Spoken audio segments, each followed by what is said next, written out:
খুবেই দুখজনক বিষয় আমাৰ এজন উঠি অহা মানে যি ছোৱালী আৰু যিজন এজন পুলিচৰ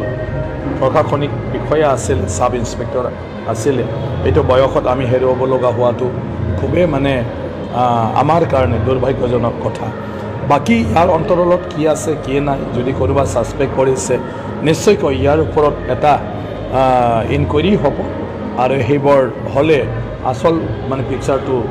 উলিয়াব কোনোবা নিশ্চয় দেখিছে কোনোবা শুনিছে বা মানে ক'বাত নহয় ক'বাত কিবা এটা চিন চাপ হয়তো থাকিব তেতিয়াই ক্লিয়াৰ হৈ যাব গতিকে যিকোনো ঘটনাৰ ওপৰতে সবৰে নিজৰ নিজৰ এটা মানে মতামত থাকে ভাৱ থাকে গতিকে আজি তেওঁৰ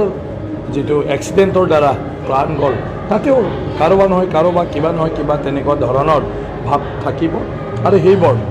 মই ভাবোঁ অনুসন্ধানৰ দ্বাৰা মানে ক্লিয়াৰ হৈ যাব সঠিকভাৱে ক'ব নোৱাৰে এক্সিডেণ্ট হৈছে কিন্তু কথাটো যিহেতু ওলাইছেতো তেনেকুৱা ধৰণৰো কিবা থাকিব পাৰে নেকি অলৰেডি নিশ্চয় পুলিচে এনকুৱাৰী কৰিব আৰু সেই এনকুৱাৰীত ওলাই পৰিব যদি তেনেকুৱা ধৰণৰো হৈছে সেইটোতো খাৰি নাযায় গতিকে এটা কথাটোই মাত্ৰ আমাৰ বাবে দুৰ্ভাগ্যজনক তেনেকুৱা ধৰণৰ এক্টিভ আৰু সফল এজন পুলিচ বিষয়া আৰু সেই কম বয়সত আমি হেৰুৱাব লগা হোৱা কোনটো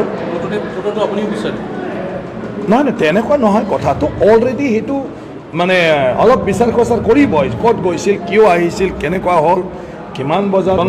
কি হ'ল এই গাড়ীজন কাৰ আছিলে ক'ৰ পৰা আহিছিলে সেইবোৰতো আপোনাৰ ৰিপৰ্ট এটাতো কৰিবই লাগিব না আৰু সেইজন এজন পুলিচ বিষয়া গতিকে পুলিচ বিষয়া এজন মৃত্যু হোৱাৰ পিছত তেওঁ ক'ত গৈছিলে থানাৰ পৰা ক'ৰ পৰা আহিছিল আৰু তেওঁৰ মানে এক্সিডেণ্ট কোনটো সময়ত কেনেকুৱা ধৰণৰ সেইটো কোনোবা দেখা পাইছে নেকি সেইবোৰ বিষয়ত মানে এটা নিম্নতম এটা কিবাটো চলিব